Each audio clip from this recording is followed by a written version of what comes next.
An East Texas horse rescue is grieving tonight after a devastating loss during this week's storms. 5 horses were killed when lightning struck the property, including animals that were just days away from finding new homes. CBS 19's Nayeli Crio shows us how the community is now rallying around the nonprofit in its time of heartbreak. It's been very quiet. The clouds over Hooker Ranch Equine Refuge casting a heavy feeling over the property. You know, that was once a living animal and that had a soul and a life, and we're loading it onto a trailer to haul it away. I mean, it's hard on everybody. Lisa Smith, the founder of the rescue, says 5 of their horses were killed after being struck by lightning.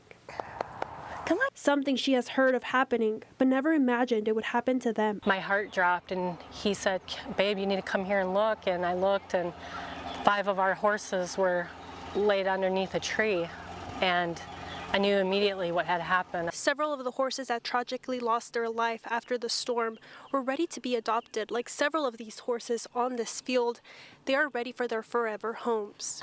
One of the horses in particular was actually adopted by a volunteer and her daughter. They had been coming out twice a week, and I've been helping them train the horse, and she was going to head home next week or the week after. The nonprofit, founded in 2022, has helped hundreds of horses recover from neglect, abuse, and the slaughter pipeline. Smith says losing them feels like losing family. We put a lot of resources in those horses, trying to get them better and help them and get them into a home, and now they don't have that opportunity. Volunteers spent Tuesday helping remove the horses from the property, supporting one another through the emotional aftermath. Smith says while the loss has been heartbreaking, they're grateful no people or other horses were hurt. We never want to see a horse ever come into our rescue and suffer. And that's one of the things that we do, is we bring horses full circle.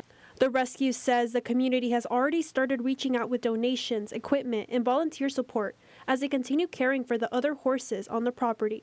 In Winsboro, Nayeli Carrillo, CBS 19.